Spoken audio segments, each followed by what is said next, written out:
bienvenue à la 15e édition du Festival des Arts de Montréal-Nord.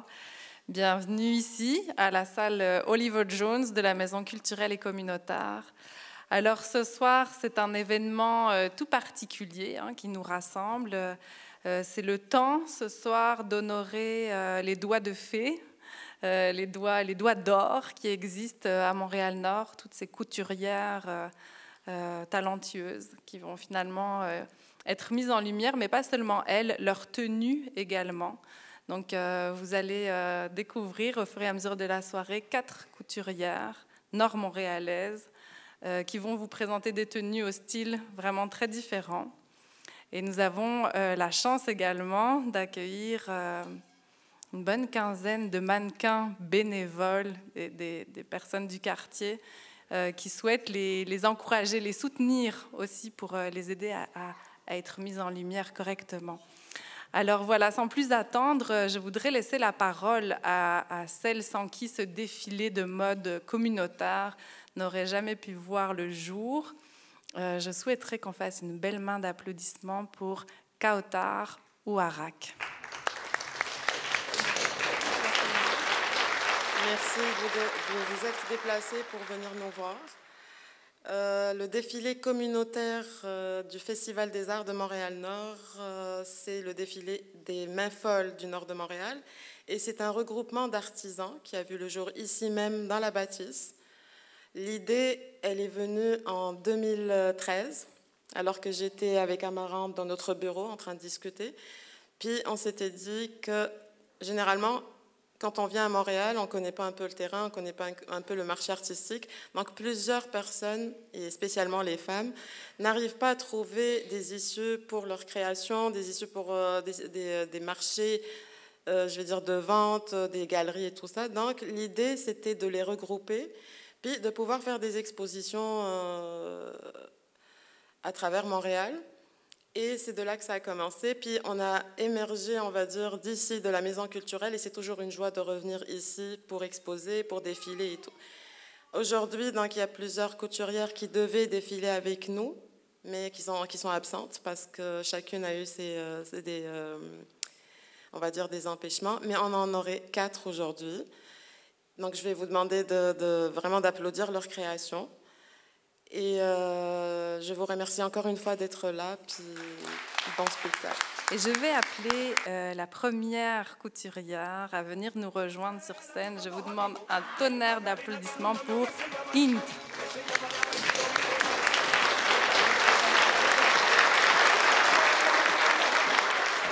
Alors bonsoir Inde, bienvenue, vraiment bienvenue parmi nous. Alors Inde, figurez-vous qu'elle va nous emmener dans un univers, en tout cas pour lequel on n'est peut-être pas souvent habitué à voir l'habillement, les vêtements honorés de cette façon.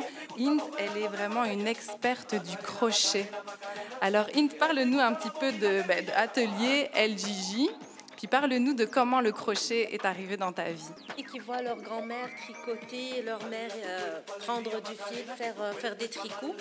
Je voyais ma mère et ma grand-mère le faire, mais j'ai jamais osé le faire. C'est venu vraiment après un long cursus académique qui a fini par un doctorat. J'ai travaillé sur l'importance justement du patrimoine dans la construction de nos identités. Donc je me suis concentrée plus, je me suis intéressée plus à l'art qu'on transmet de génération en génération. Puis, à un certain moment de ma vie, j'ai passé beaucoup de temps à l'hôpital avec ma fille qui était née avec une maladie qui nécessite un suivi. Et j'ai pris le temps de recommencer à découvrir les différentes matières, le crochet, différentes techniques. Petit à petit, j'ai découvert que je pouvais mettre ce que j'imaginais dans ma tête dans des œuvres. Et c'est commencé comme ça. Puis en restant fidèle au principe de transmettre aux autres générations, donc j'ai commencé à faire des tutoriels, des vidéos pour expliquer comment réaliser des créations, comment réaliser des choses. J'ai commencé surtout à réaliser des bijoux, des accessoires, puis comme vous dites, de l'habillement. Et ça a commencé il y a 4 ans, puis Atelier LGJ a commencé. Et j'ai jamais imaginé que ça allait prendre cette ampleur et que j'arriverais là. Mais à chaque fois que je recevais un commentaire où je voyais la photo d'une personne qui a réalisé des choses à travers mes vidéos, ben, ça me motivait plus.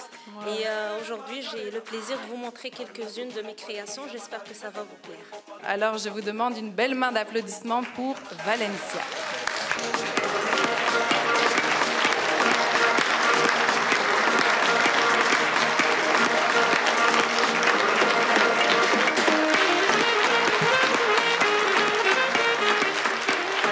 Valencia porte un cache-cœur réalisé en 2 rectangles.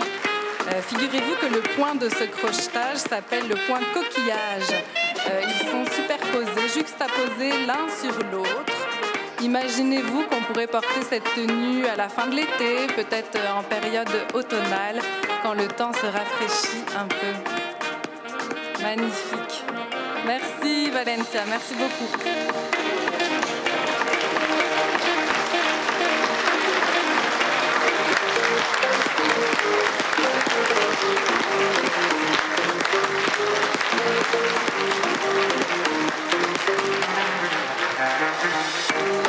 Alors, Julie porte un châle gilet. Il est crocheté en point granit. C'est un point classique dans le monde du crochet. Au fait, c'est un châle qui est très particulier. Il s'appelle gilet parce que justement, il évite de glisser sur nos épaules. Il est vraiment maintenu. C'est vraiment très pratique finalement. Les dégradés de gris, de bleu, de vraiment blanc lui donnent une certaine classe, une certaine noblesse. Magnifique, merci Julie.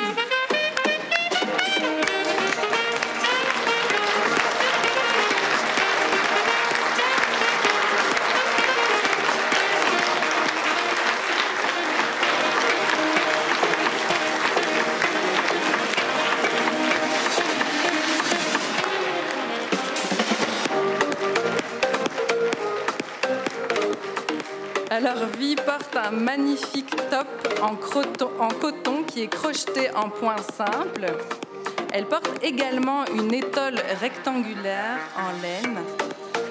Observez justement les délicats bijoux qu'elle porte, des bijoux qui sont crochetés également en losange. Vous pouvez observer le collier, les boucles d'oreilles.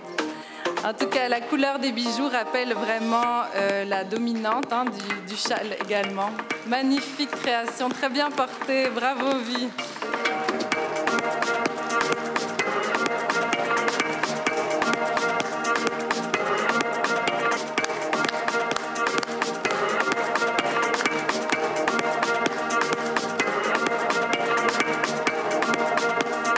Loubna qui est toujours la citoyenne du quartier pour nous soutenir dans nos projets.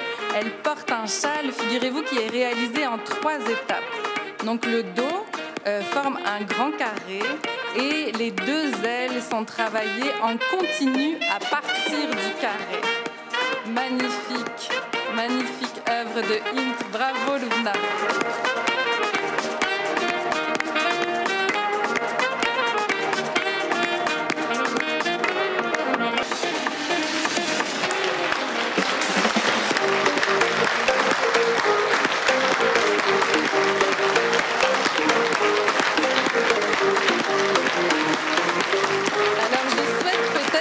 Une attention particulière, certes à la tenue d'Anouk, mais aussi à Anouk, c'est son anniversaire aujourd'hui. C'est mon petit trésor et elle a 11 ans et je l'aime de tout mon cœur. Alors Anouk,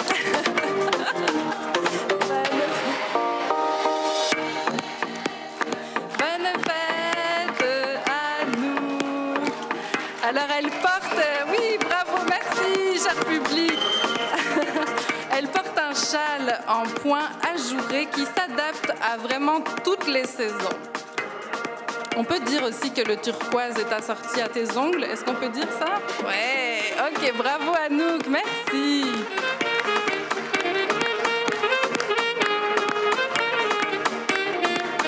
Et donc là, on va tout doucement quitter le monde du crochet.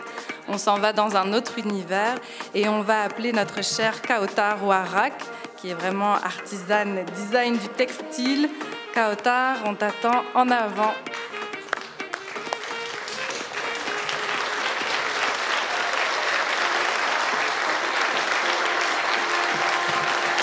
Alors, on a parlé de Kaotar, vraiment la présidente, la directrice des Mains Folles du Nord de Montréal. Mais là, on veut partir ailleurs. Là, on voudrait vraiment partir dans Kaotar, qui est vraiment la créatrice, hein, qui œuvre avec le tissu. Alors, parle-nous de comment, justement, l'art est arrivé dans ta vie, l'art du textile. Très difficile à dire c'est quand qu'il est arrivé, parce que moi, je suis fille d'un maître tailleur. Donc, je pense que j'ai toujours baigné dans le tissu, dans le son de la machine et tout. Et pour moi, c'est comme si mon père est encore avec moi une fois que je couds. Puis tout ce qui est couture, tout ce qui est création textile, que ce soit pour les vêtements ou pour les accessoires, moi, je considère ça comme une thérapie, comme une évasion. C'est mon moment à moi où je suis toute seule avec la matière, où je peux en créer ce que je veux. Wow. C'est bien ça. Est-ce que tu peux nous parler un petit peu du style d'œuvre, du style de tenue que tu crées vraiment? Tu t'en irais dans quel style si tu devais en définir un? Je pourrais pas m'arrêter dans un seul style. Ça ne me ressemblerait pas. Mais je crée selon l'humeur, parce que quand je crée quelque chose qui vient de moi, c'est selon l'humeur, selon ce que je ressens, selon la matière aussi, puis la connexion que j'ai avec la matière. Sinon, c'est sûr que si c'est une cliente, comme vous allez en voir 2 de mes clientes défiler aujourd'hui avec leur tenue, c'est selon ce qu'elles veulent, on discute un peu de ce qu'elles veulent, et puis, mais j'ai toujours besoin de cette marge de manœuvre artistique pour créer. Est-ce qu'on pourrait dire que tu es autodidacte d'une certaine façon? Comment tu te définis? Ouais, je suis autodidacte dans tout ce que je fais. C'est sûr que là, j'ai pris la base de mon père, ça c'est clair. Mais bien sûr, il y a ma touche personnelle, mais j'ai jamais été à l'école pour coudre, j'ai jamais été à l'école pour créer, entre guillemets. Mais j'ai tout appris, et c'est ça ce que j'aime dans ce que je fais, c'est que j'ai la matière devant moi.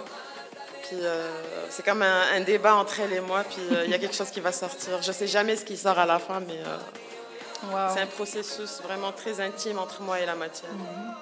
Alors justement, dans ces moments de création que tu dis, hein, très intime, comment tu te sens quand tu crées, quand tu as la pédale, là, quand tu presses la pédale de la machine, comment tu te sens? Ça, c'est un moment de transe et d'extase, c'est tout ce que je peux te dire. C'est que vraiment, c'est très...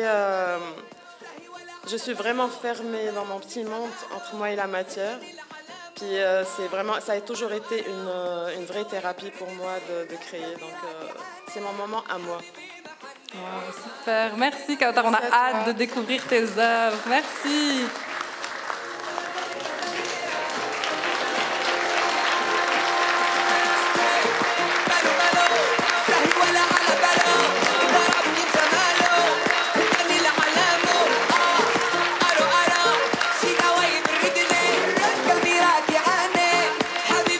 J'aurais peut-être dû dire la reine Annie, hein? Finalement, c'est ça que j'aurais dû dire. Quand vous pensez que Kaotar est autodidacte, je pense que c'est vraiment incroyable de se rendre compte de ça. Alors voici Annie qui porte une robe Bourgogne en satin perlé avec manches ouvertes latéralement.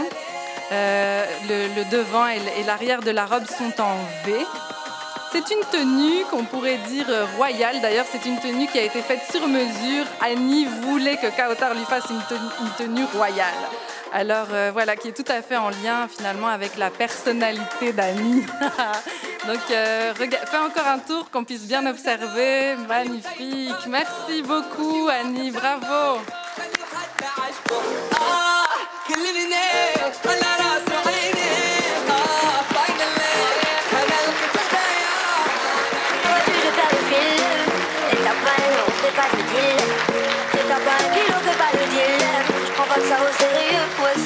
Magnifique Cassandre, tu portes une robe courte, fleurie, qui ressemble en fait aussi à sa personnalité, une robe vivante et dynamique qui a été faite sur mesure, donc vraiment quasiment sculptée sur le corps de Cassandre. Magnifique conception florale, hein, on sent qu'on est en été avec toi, très classe en même temps. Magnifique création de Kaotar, bravo Cassandre, merci beaucoup.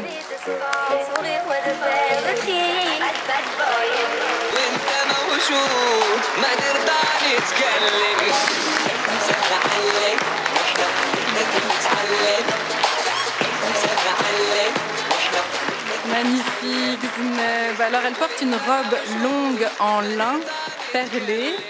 La couleur est crème très claire. On pourrait imaginer que Zineb porterait cette robe pour une occasion spéciale. La thématique, qu'est-ce que tu penses si on dit les 1001 nuits? Est-ce que c'est bon? Wow, magnifique. Refais un petit tour sur toi-même. Super. Wow, beaucoup de détails. Magnifique. Bravo Zineb. Merci Zineb.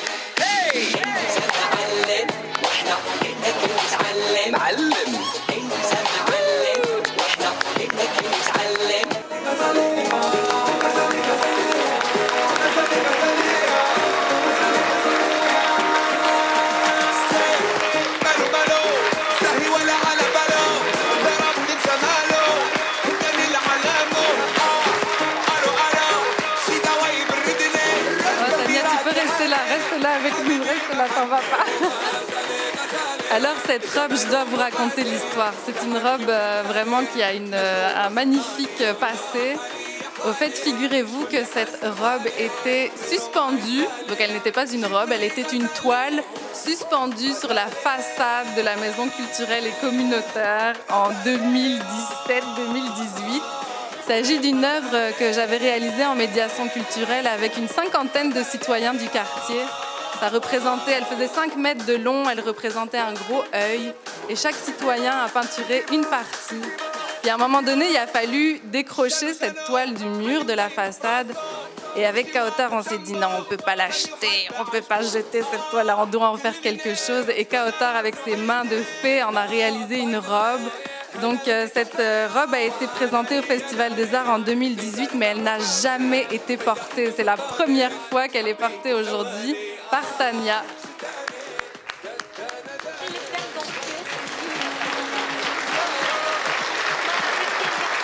Alors bonsoir Nadège, bienvenue. Je sais que c'est ta première fois sur la scène Oliver Jones, donc sois la bienvenue ici. Alors Nadège, parle-nous un petit peu de ton style d'art, du style de tes créations vestimentaires. Ah, attends, le micro ne fonctionne pas. Réessaye peut-être. C'est des vêtements africains. Le tissu, c'est le tissu wax. Le wax hollandais que tu utilises, exactement. Est-ce que toi, Nadège, si je ne m'abuse, tu as une boutique à Montréal-Nord? On est situé sur la rue Fleury. Sur la rue Fleury? Oui. Comment s'appelle ta boutique, Nadège? Nado Création. Yeah, my African lips them gon' kiss you. Whoa. My African hips get down to you.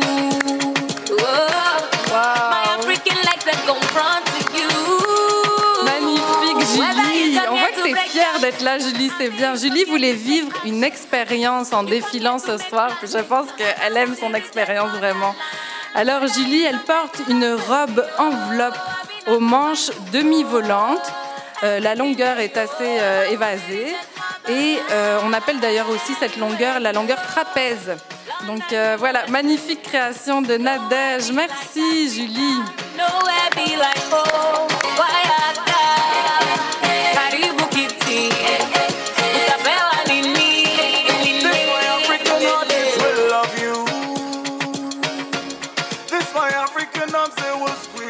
Magnifique couleur. Mon Dieu, on est de bonne humeur quand on regarde les robes de Nadège, vraiment. Alors, Vi porte ce qu'on appelle une robe chemise. Elle est dégradée, c'est-à-dire qu'elle est courte en avant et plus longue en arrière. Cette robe-là, on peut la porter vraiment pour toute occasion. Magnifique. Merci, Vi.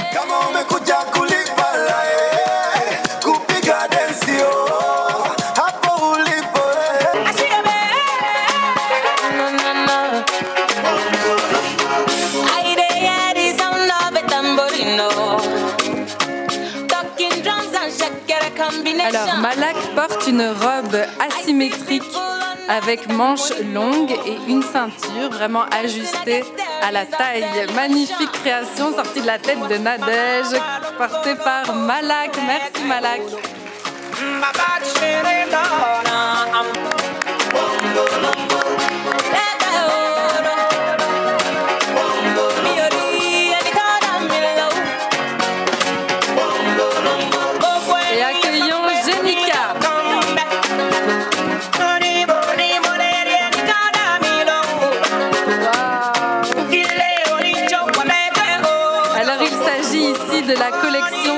festival de Nadège, une toute première, une collection qui s'appelle Maman Enfant. Alors cette collection est spéciale pour toute festivité. Vous pourrez remarquer l'agréable couleur du tissu agrémentée d'une bande de strass. Alors maman porte une robe qu'on appelle robe sirène et enfant, c'est-à-dire Jenica, porte une robe volant escalier. Une belle main d'applaudissements pour nos deux belles mannequins.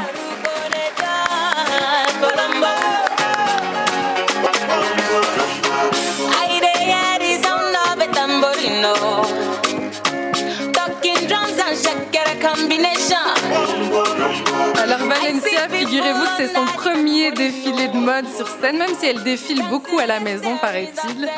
Elle est curieuse de la mode, elle aime la nouveauté et on voit qu'elle porte vraiment bien justement la tenue de Nadège ce soir. Alors Valencia porte une tenue 2 pièces, qu'on appelle le bogolan. Un pantalon large avec un haut décolleté avec manches bouffantes de côté. C'est magnifique. Très classe, Valencia. Merci beaucoup.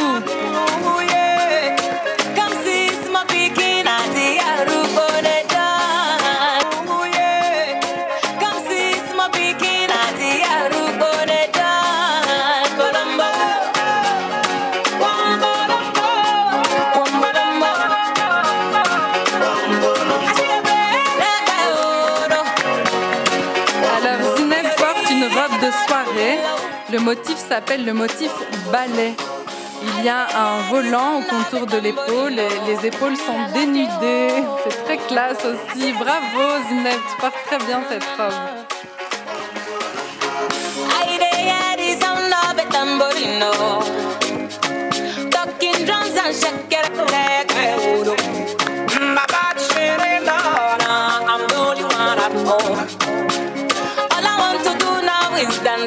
Alors, magnifique robe de Nadège portée par Rita. Alors, le cou est dégradé avec un volant et une fente sur le côté. C'est une robe, Nadège nous dit, qu'on peut porter en tout temps. Les couleurs sont magnifiques, les formes, l'agencement est super. Beaucoup de mouvements dans cette robe-là. Très bien portée, Rita. Merci beaucoup.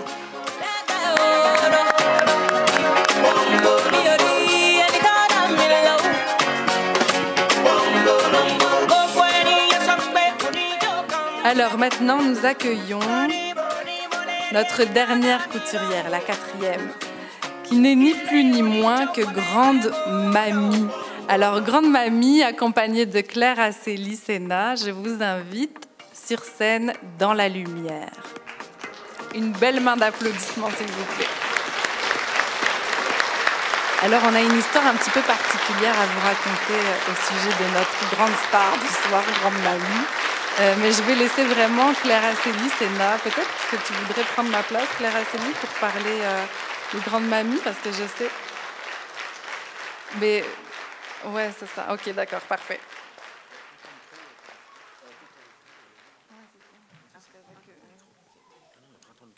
Ok.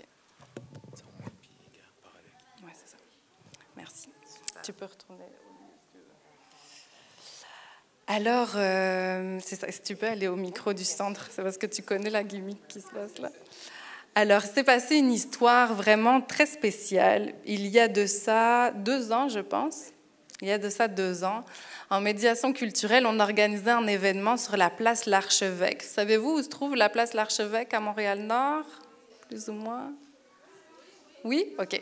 Donc là, en fait, en pleine pandémie, Claire Asseli et moi, on s'est dit non, on n'abandonne pas les projets, on continue. Et donc, on a imaginé organiser une exposition itinérante pour vraiment comme valoriser les artistes de Montréal-Nord. C'était une exposition en art visuel avec des tableaux. Puis les artistes étaient présents, puis moi, j'étais en train de parler avec les participants. Puis c'est là que Claire Asseli raconte la suite, là, parce que ça, c'est la suite, c'est toi. Alors, qu'est-ce qui s'est passé? En tout cas, dans le premier temps, merci beaucoup d'être ici en grand nombre ce soir. Je vous applaudis d'être ici. Oui, vraiment, bravo. Pour venir voir vraiment des artisanes de qualité avec leur création. Et ce soir, on a le privilège d'accueillir la dernière artiste vraiment là, du textile aussi, grande mamie. Alors, quand elle est arrivée, je la voyais toute coquette avec son petit chien César arriver sur la place. Puis là, elle m'a dit, « Ah, il y a une exposition. » Je lui ai dit, « Oui, il y a une exposition. Ce sont des artistes de l'arrondissement qu'on expose. » Et je l'ai invitée à venir assister à cette rencontre-là. Il y avait Amarante qui parlait avec les artistes.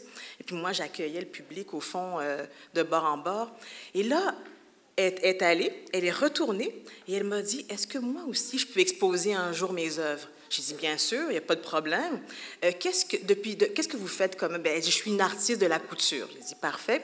Et puis, depuis quand vous faites vous pratiquez cet art-là? » Et elle me dit, « Depuis 60 ans. » Je la regarde, je me suis dit, 60 ans? Et là, j'hésitais, je me suis dit, OK, qu'est-ce que je fais là, au fond? Est-ce que j'ose ou j'ose pas? J'ai dit, écoutez, 60 ans, c'est pas n'importe quoi. Et là, je lui demande, mais vous avez quel âge? Et là, elle prend son portefeuille, elle me montre son permis de conduire, 1924. Elle va avoir le 6 juin 98 ans.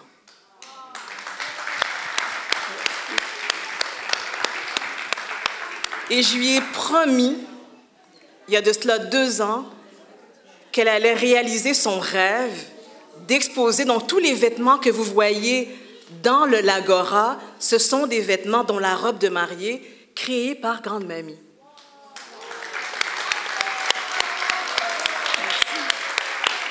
Alors, pour ce faire, j'appelle la première mannequin de Grande Mamie, j'appelle Loubna.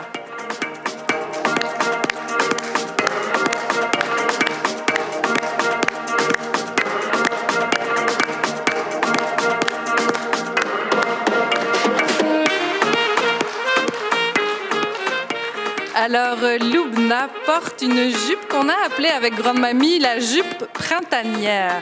Elle a un motif floral, elle inspire la légèreté. Cette création est tout droit sortie de l'imaginaire de Grande Mamie, créée avec de la soie et du chiffon. Bravo, magnifique, merci Loubna.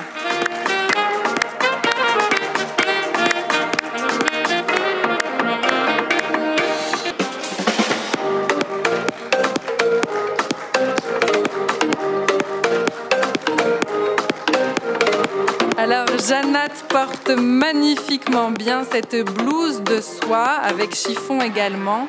La blouse est saumon pastel avec des pastilles plus pâles, mais c'est très très discret.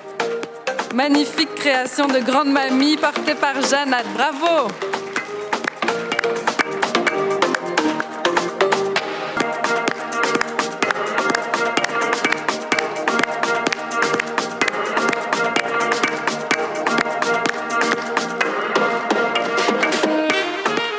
Magnifique Charlotte qui porte, figurez-vous, la jupe de la bouquetière. Donc quand vous irez voir la robe de mariée dans le hall, dites-vous que la bouquetière, c'est vraiment la jupe qui est faite exactement dans le même tissu que la robe de mariée.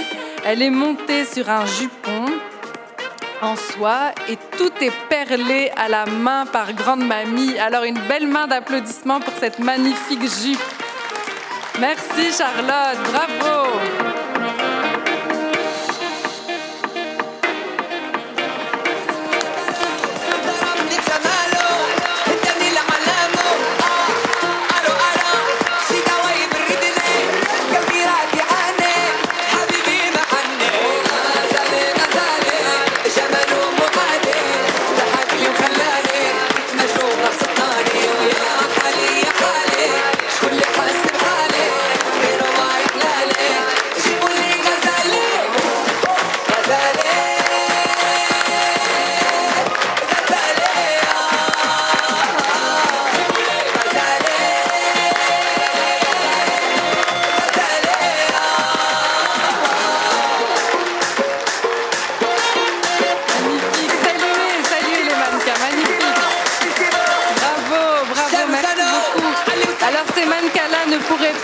Si joliment habillés, sans les doigts de fée, sans les heures de réflexion, de création, d'intimité, de face à face avec le textile. Alors je vous demande un tonnerre d'applaudissements pour Kautar, Ouarak, Int, Nadège et Grande Mamie. Venez en avant.